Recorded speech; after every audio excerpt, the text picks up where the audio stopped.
اینجا استودیوی مرکزی رادیوی آزادی است و در 15 دقیقه بعدی شما رو با تازه‌های تاجیکستان و جهان آشنا می‌کنیم. سلام بینندگان عزیز، امروز 16 می در برنامه اخباری آزادی این موضوعات رو داریم. در کلوب چند جوان را برای فرستادن پول به محمد اقبال صدرالدین بازداشت کردند. آنها به تندگرایی متهم می‌شوند. جان تاکسیرانها در عذاب، تلاش برای به تنظیم آوردن حرکت تاکسی ها و یا از بین بردن رقابت سالم. سرسام سرگردونی اینا چند هزار آدم اینجا قریبا این کارون شده که اوخی هیچ که نمیدونه، نه سوال نه جواب باید اینجا. و نمایشگاه بین‌المللی عظیم کتاب در تهران با شرکت تاجیکستان و امسال با قیمت‌های بلند. مشکل فقط خرید است، یعنی خیلی‌ها میان دوست دارن کتابو بخرن ولی با حسرت میذارن سر، چون واقعا قیمت‌ها بالاست. مقامات انتظامی کلوب نو ساکن یک دهه را با اتهام افراطگرایی و فرستادن پول به محمد اقبال صدرالدین، یکی از مخالفان تندلحن حکومت تاجیکستان، دستگیر کردند. یکی از نزدیکان این 9 نفر از دهه خانه آبادی جماعت دهنه امروز به رادیو آزادی گفت که بازداشت این افراد نیمه شب 14 به 15 می صورت گرفته است و همه آنها به تندگرایی متهم می شوند که جزای سختی دارد. مقامات رسما در این باره خبری ندادند. محمد اقبال صدرالدین مقیم فرانسه و صاحب وبسایت اصلاح است و حکومت تاجیکستان را با لحن تند تنقید میکند. صحیفه های او را دادگاه عالی افراطی اعلام کرده است و به ضد خودش هم در تاجیکستان با اتهام تندگرایی اسلامی پرونده باز نمودند. یک گزارشگر سازمان ملل از حکومت تاجیکستان خواست که رخشانه حکیم و خبرنگار زندانی را فوراً آزاد کند، چون محاکمه او با قانون شکنی و مخالف با معیارهای بین المللی صورت گرفته است. مری لاولور، گزارشگر خاص سازمان ملل برای حامیان حقوق انسان، روز 15 می در صحبت با رادیو آزادی از حکم زندانی رخشانه حکیم و اظهار نگرانی عمیق کرد و گفت که او ناحق به سالهای طولانی زندان محکوم گردیده است.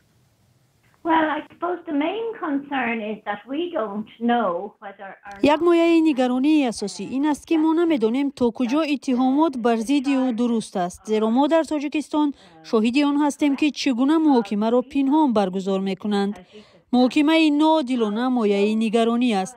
در پرونده او مثلا به او تا چند ماه نگفتند که به چی متهم می شود. او را از دسترسی به پرونده محروم کرده بودند. وکیل دفاعش حتی نسخه حکم را نداشت یا پس از اعلان حکم اجازه ملاقات با او را نداشت. این محاکمه های پس درهای بسته که در تاجیکستان رسم شده است بسیار ناعادلانه اند و با معیارهای بین المللی مطابقت نمی کنند.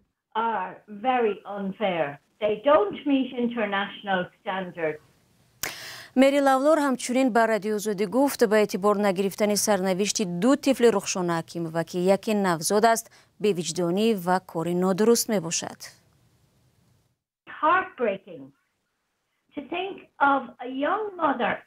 محکوم کردن مادری جوان 2 کودک خردسال به 8 سال دراز زندان واقعا دلریش کننده است. جدا کردن طفلان از مادر خود بسیار سخت است و بر علاوه این اجازه ندادن کودکان به دیدار مادر را نباید به کسی روا دید. روا دیدن این کارها برای آنهایی که از حقوق دیگران حمایت میکنند بی‌وجدانی و غیر انسانی است و درست نیست.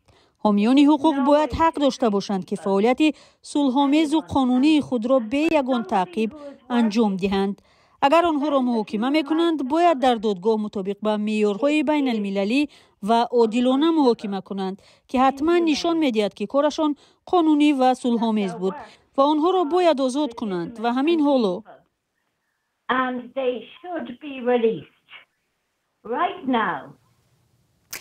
دادگاه عالی تاجیکستان رخشانه حکیم و رامای فوریه امسال با گناه خیانت به دولت به 8 سال زندان محکوم کرد، اگرچه خودش گفته است که هیچ گناهی ندارد.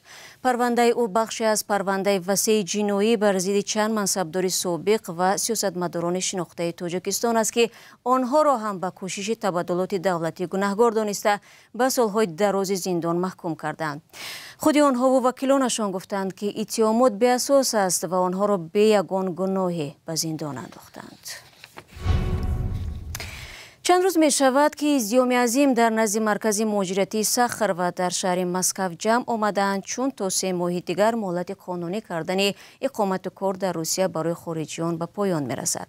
برای همین همه روزه هزاران مهاجر ساعت‌های دراز و گاه زیر باران و آفتاب سوزان نوبت می پایند و بعضی بی پتنت و اجازه کار و اقامت و با دست و پای شکسته به خانه برمیگردند. چندین کاربر رادیو آزادی با فرستادن ویدیو از نزد مرکز سخر و نقل کردند روز 15 می در نتیجه تلاطم و بی‌بندوباری پای و قبرغه‌های چند مهاجر از جمله زنان تاجیک شکست. از این پیشتر در صبح روز 8 می یک مهاجر تقریباً 40 ساله تاجیک هنگام نوبت پایی در نزد سخر و فوت دیده است. مصاحبان ما گفتند او بیماری قند داشته است و چند روز پی هم برای گرفتن پتنت می آمده است. با وجودی از پای افتادن بیمار کسی یاری تعجیلی را دعوت نکرده است. شما برنامه اخبار رادیو آزادی را تماشا دارید. روزهای اخیر نگرانی رانندگان شرکت‌های تاکسیرانی در تاجیکستان از احتمال بیکار ماندنشان بیشتر صدا می‌دهد.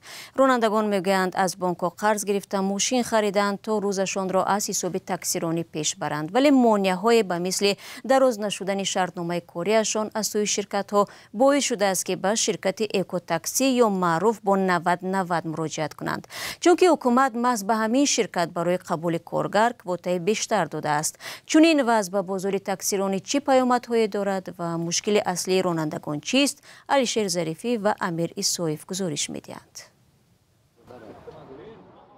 نوبت پایی پشت در شرکت اکو تاکسی یا معروف با 90 برخی از این رانندگان نتوانستند کارشان را در دیگر شرکت‌های تاکسیرانی ادامه دهند و مجبور شدند به اینجا آیند.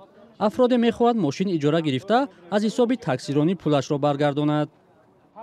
برای پدویک ماشین یک 4 شیت میره میبیه هیچی ماینس سرسرون سرگردونی اینا چند هزار آدم اینجا گفتم قریبا این کارون شده که اوخی هیچ کنه میدونه از سوال نه جواب باید اینجا نفهمیده میره میبینم خیلی کو میگم میگن صورت گیس میبره صورت میگیرم میجا میگم ماشین میبینم ماشین نیست هیچ نفهمیده. چند تن از این رانندگان گفتند برای کار در اکو تاکسی سند پیشنهاد کردند و برای پیش نیامدن مشکل در کارشان میترسند آشکارا صحبت کنند. در صحبت‌های بدون میکروفون تصدیق کردند که شرطنامه‌های کاریشان را در دیگر شرکت‌ها تمدید نکردند. حالا در دوشنبه طبق اطلاع دریافتی رادیوی آزادی 13 شرکت تاکسیرانی موجود است. از میان شرکت‌ها مقامات از همه بیشتر زیاده از 2000 کواتا را به اکو تاکسی داده است. فاضل جان فتولایف کارشناس اقتصادی میگوید برتری یا امتیاز بیشتر دادن به یک شرکت میتواند انحصار یا مونوپولیای بازار را به میان آورد. اگر 90 فرض کردیم دویمو امتیازهای زیاد پیدا کند و خراجات‌های او کمتر شود، البته امتیاز و امکانیت‌های او وسیع‌تر میشود. البته رقابت ناسالم میتواند با ویران کردن استراتژی مارکتینگی دیگر شرکت‌های تاکسیرانی دخالت کند و ضرر رساند.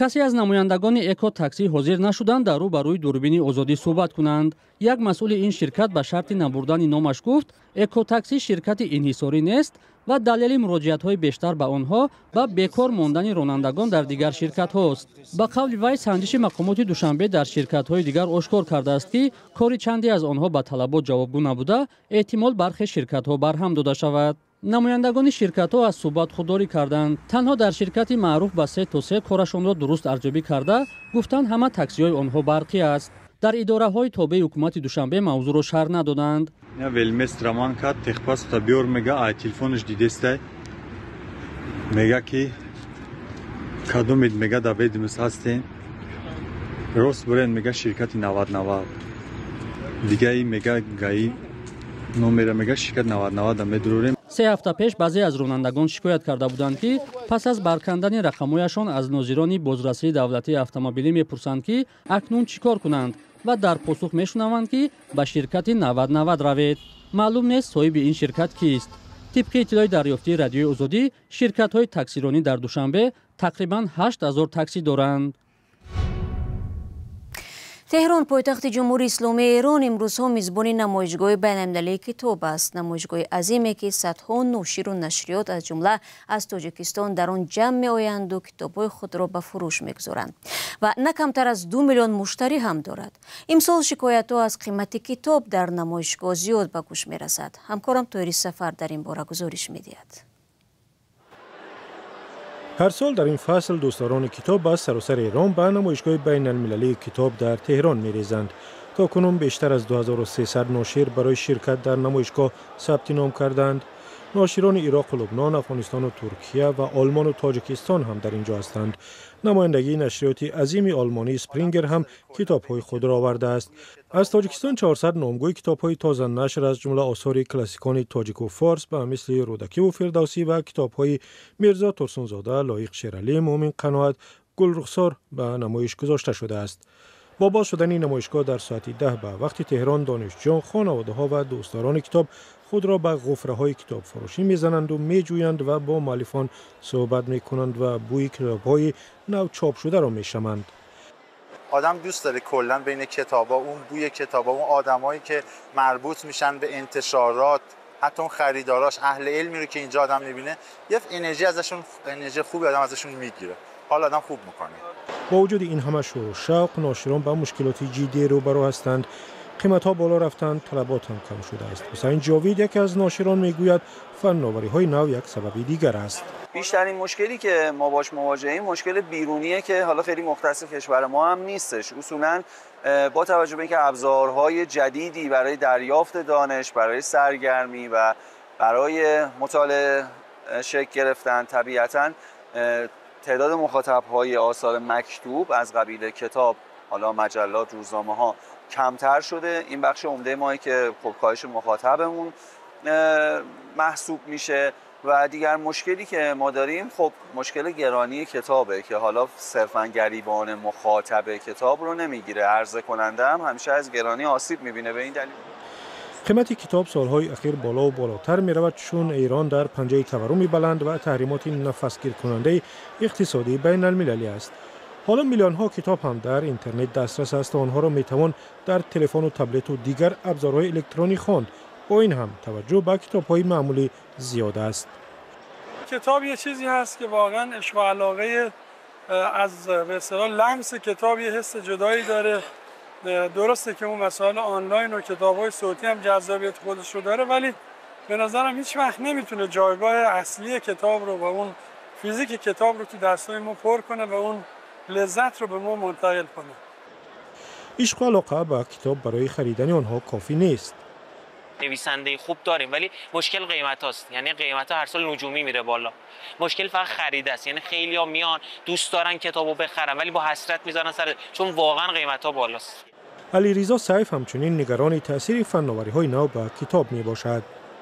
تو 5 سال آینده ما با کتابای سر و کار خواهیم داشت که هرچقدر هوش مصنوعی بهتر بشه که ترجمه و تالیفش کار هوش مصنوعیه. اینم چالش جدیدیه. نمایشگاه 36 بین المللی کتاب فجر که روز 7 می آغاز یافت تا روز 17 می در مسجد امام خمینی، یکی از مسجدهای عظیم در مرکز تهران، ادامه می‌کند.